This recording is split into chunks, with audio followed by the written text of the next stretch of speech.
12वें अध्याय का 17वां श्लोक। भगवान कहते हैं, यो न हर्षति न द्वेष्टि न शोचति न कांक्षति शुभाशुभ परित्यागी भक्तिमान न स में प्रिय।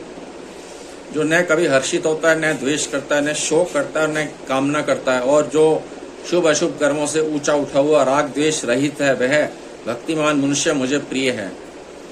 जो न हर्षति न द्वेष्टि न शोचति न कांक्षति। मुख्य विकार 4 हैं, राग, दूसरा द्वेष, तीसरा हर्ष और चौथा शोक। सिद्ध भक्त में ये चारों ही विकार नहीं होते। उसका यह अनुभव होता है कि संसार का प्रतिक्षण वियोग हो रहा है और भगवान से कभी वियोग होता ही नहीं। संसार के साथ कभी संयोग था नहीं, है नहीं, रहेगा नहीं और रह सकता भी नहीं। अतः संसार की कोई स्वतंत्र सत्ता नहीं है। इस वास्तविकता का अनुभव कर लेने के बाद जड़ता का कोई संबंध न रहने पर भक्त का केवल भगवान के साथ अपनी नित्य सिद्ध संबंध का अनुभव अटल रूप से रहता है।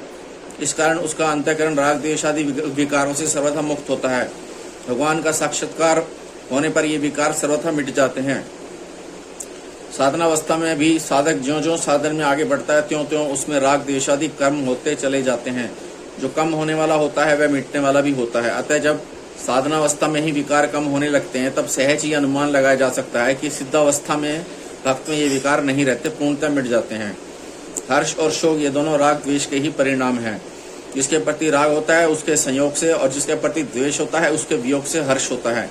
इसके विपरीत जिसके प्रति राग होता है उसके वियोग या वियोग की आशंका से, और जिसके प्रति द्वेष होता है उसके संयोग और या संयोग की आशंका से शोक होता है। सिद्ध भक्त में राग द्वेष का अत्यंत अभाव होने से स्वतः एक साम्यावस्था निरंतर रहती है, इसलिए वह विकारों से सर्वथा रहित होता है। जैसे रात्रि के समय अंधकार में दीपक जलाने की कामना होती है, दीपक जलाने से हर्ष होता है, दीपक बुझाने वाले के प्रति द्वेष या क्रोध होता है और पुनः दीपक कैसे जले ऐसी चिंता होती है।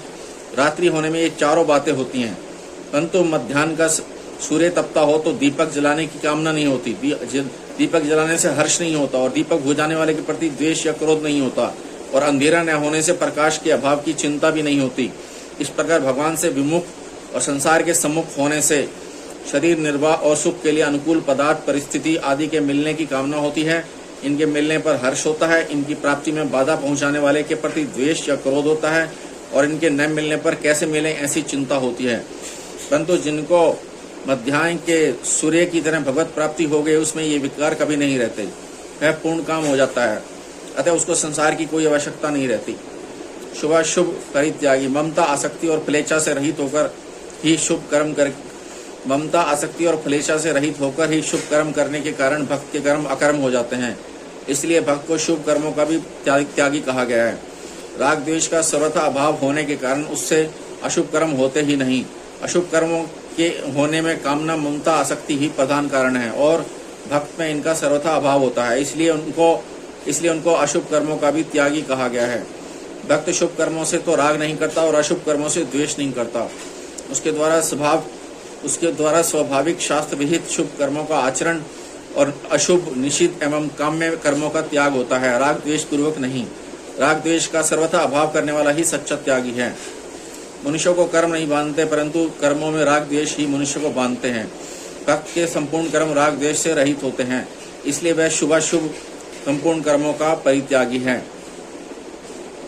शुभाशुभ परित्यागी पद का अर्थ शुभ और अशुभ कर्मों के फल का त्यागी भी लिया जा सकता है, परंतु इसी श्लोक के पूर्वार्ध में आए न हर्षति, न द्वेष्टि, न शोचति, न कांक्षति पदों का संबंध भी शुभ, अनुकूल और अशुभ, प्रतिकूल कर्मफल के त्याग से ही है। अतः यहाँ शुभाशुभ परित्यागी पद का अर्थ शुभाशुभ कर्मफल का त्यागी मानने से पुनरुक्ति दोष आता है। इसलिए इस पद का अर्थ शुभ एवं अशुभ कर्मों में राग द्वेष का त्यागी ही मानना चाहिए। भक्ति मान्य स में प्रिय, भक्ति भगवान में अत्यधिक प्रीता रहती है। उसके द्वारा स्वतः स्वाभाविक भगवान का चिंतन, स्मरण, भजन होता रहता है। ऐसे भक्त को यहाँ भक्तिमान कहा गया है। भक्त का भगवान में अनन्य प्रेम होता है, इसलिए वह भगवान को प्रिय होता है।